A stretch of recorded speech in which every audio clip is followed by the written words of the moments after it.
저는 오늘 본문의 말씀을 가지고 여호와를 경외하는 가정의 복, 이런 제목으로 하나님 말씀을 증거하도록 하겠습니다. 오늘은 가정의 달 마지막 주로서 성도의 가정에 대해서 따로 말씀을 드리려고 합니다. 시편 112편 1절에서 7절 이하의 말씀은 성도의 삶과 신앙을 시형태로 고백한 내용입니다. 오늘 읽은 이 시편 112편은 지혜시, 교훈시로 분류됩니다. 특별히 이 답관체로 기록되었다고 합니다. 이 답관체라는 것은 히브리어 알파벳 순서를 따라서 두 운을 맞추어 내용 순서가 이어지는 시편을 말합니다. 오늘 본문은 여호와를 경외하는 성도의 삶의 모습이 어떠한지 기록하고 있습니다. 저는 그 중에서 여호와를 경외하는 가정의 이 복에 대한 부분 세 가지를 같이 나누어 보도록 하겠습니다. 첫 번째, 후손이 땅에서 강성하다고 했습니다. 2절을 제가 읽겠습니다. 그의 후손이 땅에서 강성하며 전직한 자들의 후손에게 복이 있으리로다. 여호와를 경외하면 어떤 복이 있습니까? 가정에서 자녀들이 강성하게 되는 복을 받게 된다는 거예요. 여기 강성하며 라고 번역된 히브리 원문 표현은 이 깃보르라는 단어를 사용했습니다. 이 단어의 기본 뜻은 강하다, 힘이 있다, 등하다 등의 의미가 있습니다. 그러니까 자녀들이 건강하게 힘차게 자라면서 능력 있게 자라게 된다는 것입니다. 여러분, 믿음의 가정, 하나님을 경외하는 성도의 가정을 하나님은 복 주십니다. 그리고 그 자녀들이 잘되게 하십니다. 저는 우리 성도님들이 여호와를 경외함으로 여러분의 자녀들이 이런 복된 자녀가 되기를 축복합니다. 성경에서 하나님을 극진히 경외했던 사람 가운데 야곱을 빼놓을 수 없습니다. 야곱은 항상 하나님을 예배하며 단을 쌓았던 사람입니다. 하나님의 복을 사모했던 사람이었고 죽는 날까지 지팡이 머리에 의지해서 경배했던 사람입니다. 그의 자녀들은 12아들이 있었는데 모두 하나님의 복을 받았습니다. 그 내용이 창세기 49장에 나와 있습니다. 이 12명의 자녀들이 다 복을 받았는데 그 중에서 특별히 유다와 요셉에 대해서 따로 말씀을 드리려고 합니다. 창세기 49장 9절과 22절을 제가 읽어드리도록 하겠습니다. 유다는 사자 새끼로다. 내 아들아, 너는 움킨 것을 짚고 올라갔도다. 그가 엎드리고 움크림이 수사자 같고 암사자 같으니 누가 그를 범할 수 있으랴. 창세기 49장 9절에서는 유다에 대해서 어떻게 표현하고 있습니까? 새끼 사자라, 수사자라, 암사자라 기록하고 있습니다. 여기서 사자 새끼라는 것은 젊은 사자로도 번역할 수 있습니다. 그러니까 이 사자 새끼라는 것은 아주 위용 있는 수사자로서 사장을 주로 하는 그런 암사자로도 묘사하고 있다는 거예요. 이 모든 기록은 유다가 강성하게 될 것을 말씀하고 있습니다. 실제로 역사 가운데 보면 유다 지파는 가장 강성한 지파였습니다. 요셉에 대해서는 어떻게 말하고 있습니까? 22절을 제가 또 읽겠습니다. 요셉은 무성한 가지, 곧 샘 곁에 무성한 가지라. 그 가지가 담을 넘었도다. 요셉에 대해서는 담을 넘은 가지라고 묘사하고 있습니다. 그러니까 하나님의 복이 차고 넘쳤다는 거예요. 요셉의 경우는 다른 지파하고는 다른 복을 받습니다. 11지파는 모두 한 지파만 차지하는데 요셉의 두 아들이 두 지파를 차지하게 됩니다. 말 그대로 담을 넘는 복, 넘치는 복을 받은 것입니다. 저는 우리 성도님들이 여호와를 경외함으로써 정말 하나님 은혜 가운데서 정말 강성한 자녀가 되기를 바랍니다. 여러분의 자녀들이 잘되고 여러분들이 이 땅에서 강성하기를 바랍니다. 하는 모든 일에 하나님의 은혜와 복이 있기를 축복합니다. 미국 역사에서 가장 위대한 신앙의 사람이며 존경받는 인물을 뽑으라. 그러면 여러 명이 있겠지만 이 청교도 신학의 완성자인 조나단 에드워즈를 빼놓을 수 없습니다. 그의 가문에 대해서 1900년 당시 미국의 교육자이자 목사인 A.W. 윈십이라는 분이 조나단 에드워즈가 죽고 난 후 150년이 지난 시점에 그의 후손이 어떻게 되었는지를 조사하였다고 합니다. A.E. 윈십 당시에 후손들을 조사하니까 1명의 부통령, 3명의 미국 상원 의원, 3명의 주지사, 13명의 대학 총장, 30명의 판사, 65명의 교수, 100명의 목사, 선교사, 신학교수, 100명의 변호사, 60명의 의사, 75명의 군 장교가 배출되었다고 합니다. 또한 당시 고학력자인 285명의 대학 졸업생을 배출했다고 합니다. 조나단 에드워즈의 가문의 모습을 보면 오늘 본문 2절이 떠오르지 않습니까? 그의 후손이 땅에서 강성하며, 이 말씀의 현실적인 적용이라고 할 수 있습니다. 참으로 하나님을 잘 섬기는, 하나님 여호와를 경외하는 가정은 주님께서 복을 주세요. 저는 여러분의 자녀들이 여호와를 경외함으로 이 땅에서 강성하게 되는 복을 받기를 축복합니다. 두 번째입니다. 부와 재물이 그 집에 있다고 했습니다. 3절을 제가 읽겠습니다. 부와 재물이 그의 집에 있으며 그의 공의가 영구히 서 있으리로다. 여호와를 경외하는 가정의 첫 번째 복은 무엇이라고 했습니까?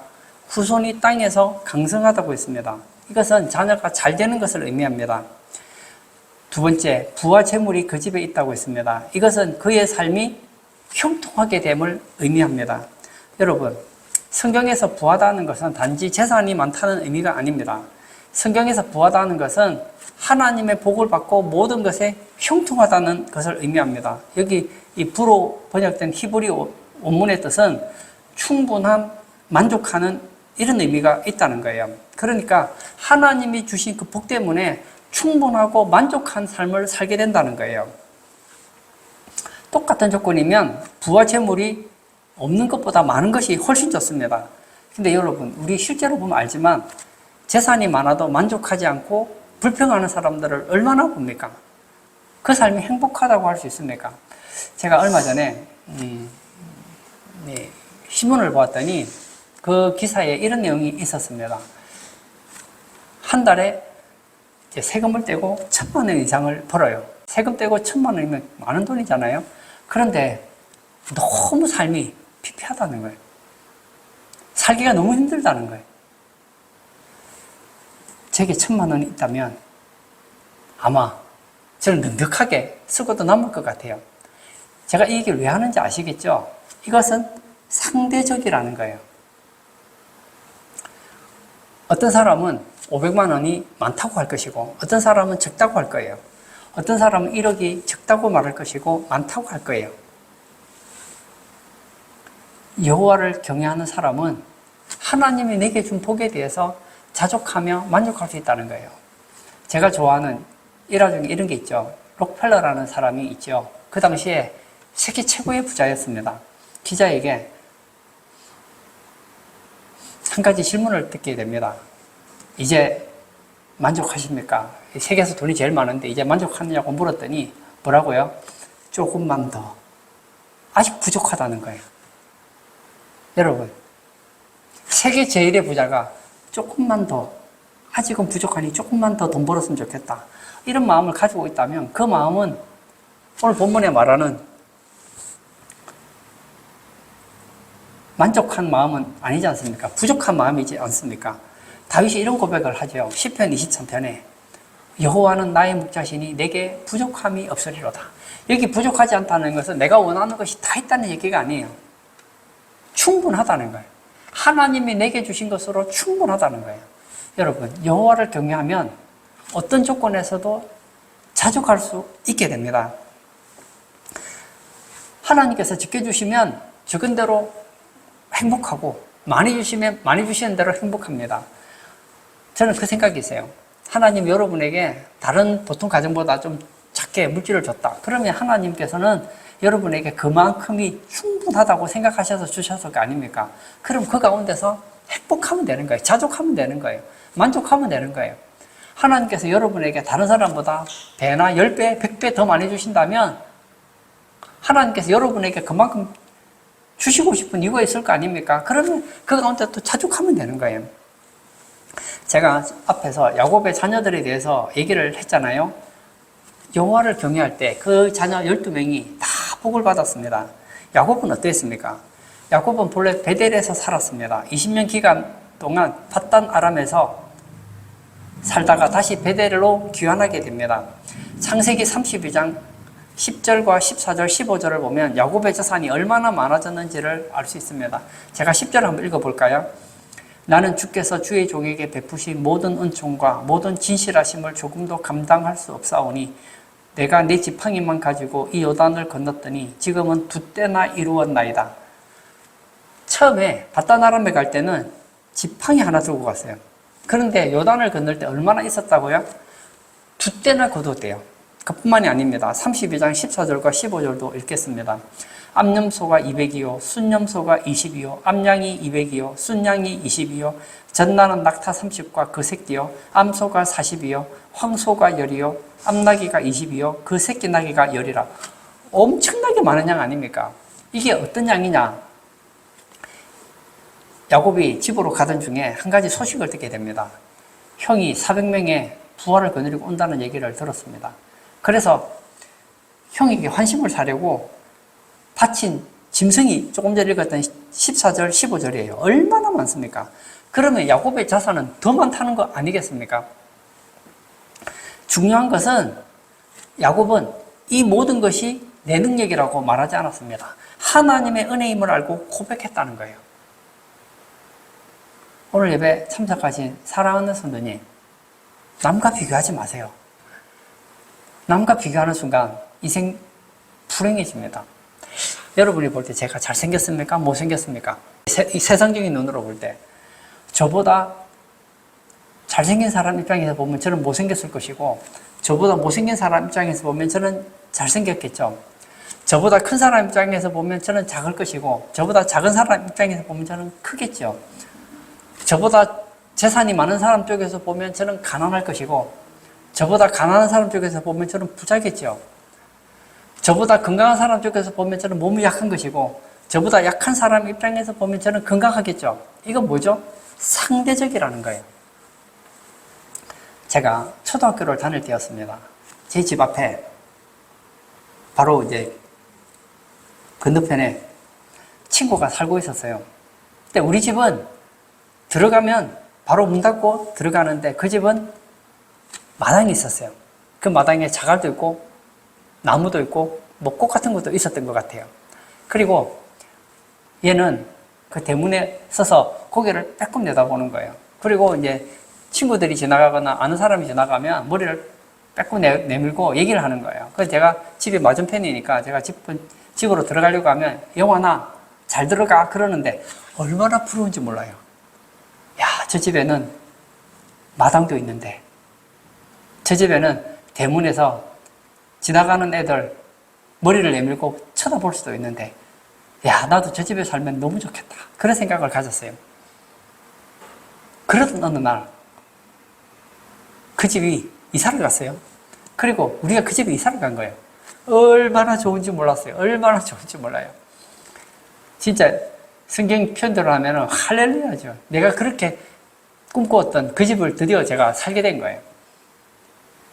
근데 처음에는 신났어요. 그래서 이제 대문에 서서 지나가는 친구들 지나가면 누구야 안녕 인사도 하고 했는데 한 일주일 하고 나니까 재미가 없는 거예요. 이제 내가 지금 뭐하나 싶기도 하고 그리고 마당에 있는 자갈도 날마다 보니까 뭐 그렇게 썩 좋은 것 같지도 않아요.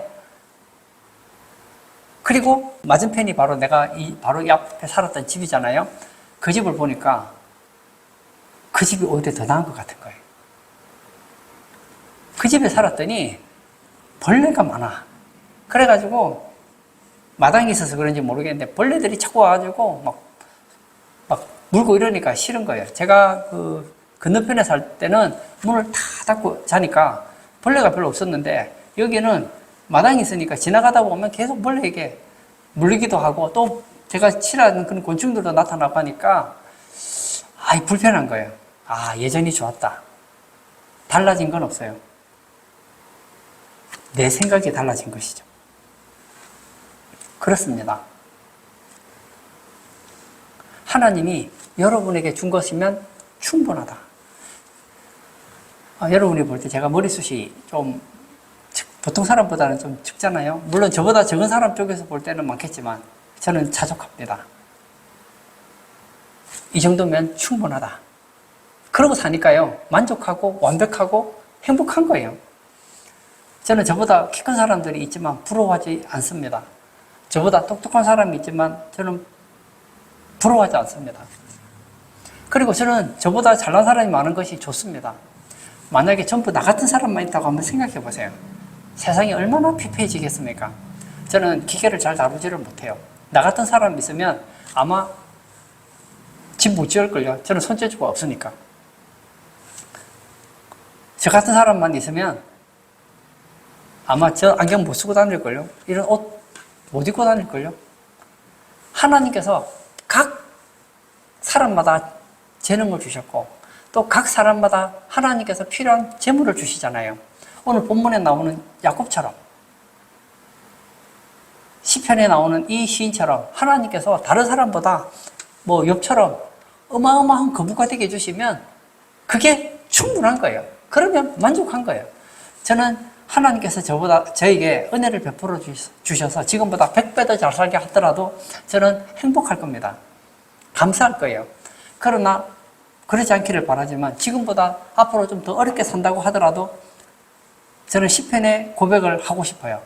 여호와는 나의 목자시니 내게 부족함이 없으리로다. 여러분, 남과 비교하지 마십시오.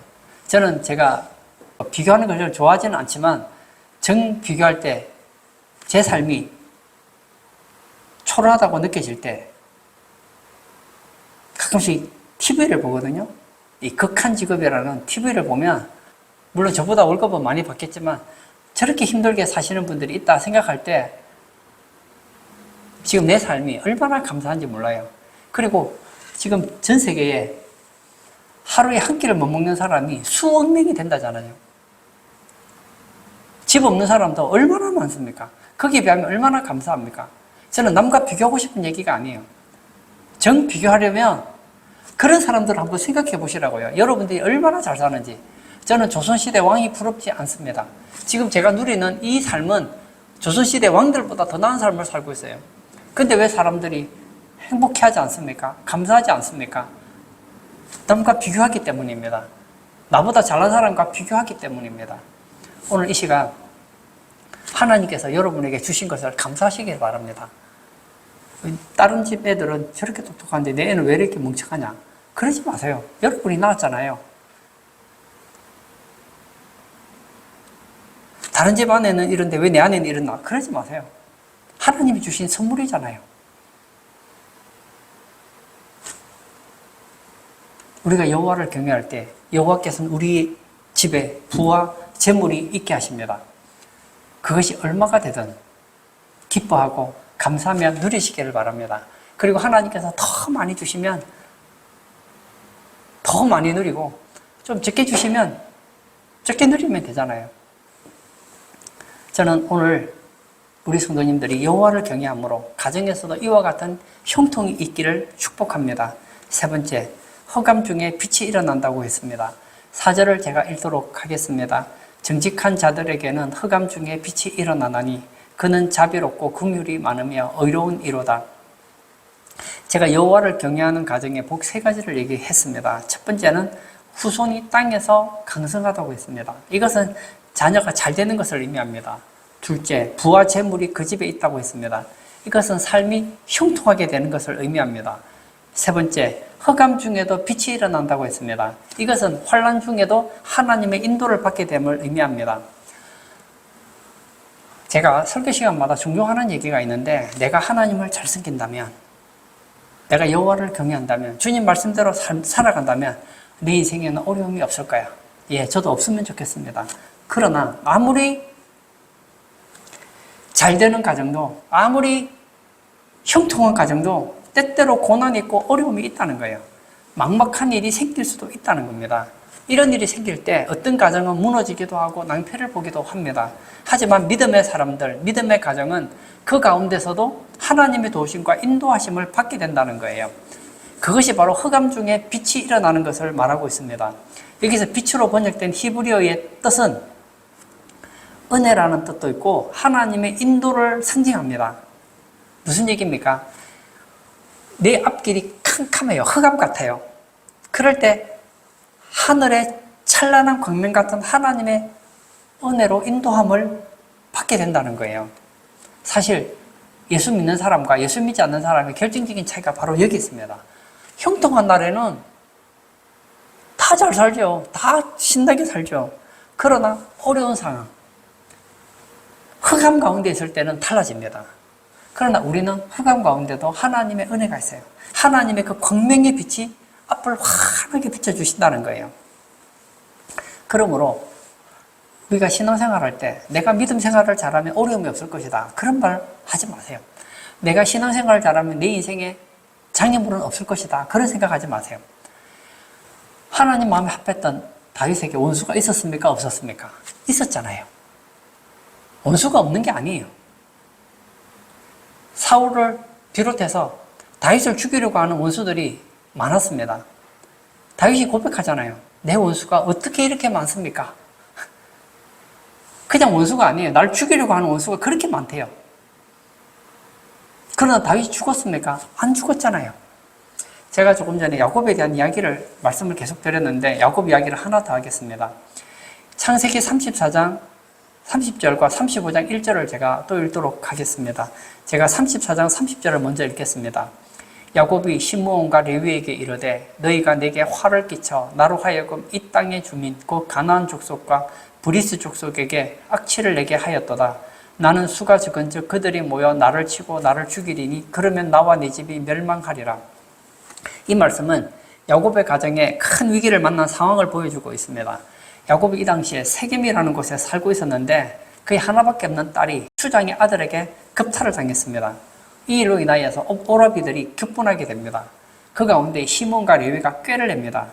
그래서 복수를 하려고 어떻게 하느냐면 만약 디나와 결혼하고 싶다면 그 주민 사람들이 다 할례를 받아야 된다. 그러면 내가 그쪽에 있는 여자들을 데리고 결혼을 하기도 하고 우리 쪽에 있는 여자들과 그 사람들이 결혼하게 돼서 서로 한 부족처럼 그렇게 살 수 있다. 그런 식으로 거짓말을 합니다. 그래서 그 말을 듣고 이 추장의 아들이 얼마나 그 말이 달콤한지 그 있는 사람들을 선동을 해서 어떻게 하죠? 다 할례를 받습니다. 여자들은 잘 모를 거예요. 할례를 받고 나면 한 2, 3일이 지나면 고통이 심합니다. 잘 걷지도 못해요. 그때에 시몬과 레위가 이 세겜에 있는 족속들을 다 죽여버립니다. 보세요. 남의 땅에 와서 살고 있는데 그것도 비겁하게 할례라는 종교식 치러놓고 다 죽였어요. 그럼 그 주변에 있는 사람들이 어떻게 보겠습니까? 저 인간들은 같이 살 자격이 없는 사람이야. 다 죽여야지. 야곱의 말이 맞죠? 주변에 있는 주민들, 가나안 족속, 브리스 족속은 사람이 많아요. 그 사람들에게 악취를 풍겼으니 죽이려고 하지 않겠습니까? 그들은 사람이 많고 야곱의 가족은 적어요. 그런데 어떤 일이 일어납니까? 창세기 35장 1절에 하나님이 야곱에게 이르시되 일어나 베델로 올라가라. 거기 거주하며 내가 내 형 에서의 낯을 피하여 도망하던 때에 내게 나타났던 하나님께 거기서 제단을 쌓아라 하신지라. 하나님께서 야곱에게 말씀을 하십니다. 일어나 베델로 올라가라. 거기서 제단을 쌓아라. 얘기를 하세요. 그래서 어떻게 합니까? 가족들과 함께 베델로 갑니다. 갔더니 그 주민들이 갑자기 하나님께서 두려움을 줘서 야곱이 도망가는데도 가만히 내버려뒀다는 거예요. 야곱의 가정이 강해서가 아닙니다. 하나님께서 야곱의 가정을 인도해 주시더라는 거예요. 오늘 예배 참석하신 사랑하는 성도님, 우리 인생에 어려움이 없다면 얼마나 좋을까요? 그러나 저는 여러분들에게 가감하게 말할 수 있습니다. 어려움이 있습니다. 어떤 사람은 작은 어려움을 당할 것이고 어떤 사람은 큰 어려움을 당할 거예요. 어려움이 없는 건 아니에요. 다윗도 어려움을 당했고 요셉도 어려움을 당했고 야곱도 어려움을 당했고 이스라엘 민족도 어려움을 당했고 모세도 어려움을 당했고 욥도 어려움을 당했고 저도 어려움을 당했고 여러분도 어려움을 당할 것입니다. 그리고 앞으로도 당할 것입니다. 그러나 우리는 두려워하지 않습니다. 왜냐하면 여호와를 경외하면 그 가정에 흑암 중에 빛이 일어나기 때문입니다. 오늘 우리 불렀던 찬송가 413장 내 평생에 가는 길 1절을 제가 한번 읽겠습니다. 내 평생에 가는 길 순탄하여 늘 잔잔한 강 같든지 큰 풍파로 무섭고 어렵든지 나의 영혼은 늘 편하다. 내 영혼 평안해, 내 영혼, 내 영혼 평안해. 우리가 살아가는 그 인생길은 때때로는 순탄합니다. 늘 잔잔한 강극기도 해요. 그러나 때때로는 큰 풍파로 무섭고 어렵기도 합니다. 그러나 이 찬송가의 작사가는 뭐라고 합니까? 내 영혼은 늘 편하다. 내 영혼 평안해. 내 영혼, 내 영혼 평안해. 왜 평안할 수 있을까요? 흑암 중에 빛이 일어나기 때문입니다.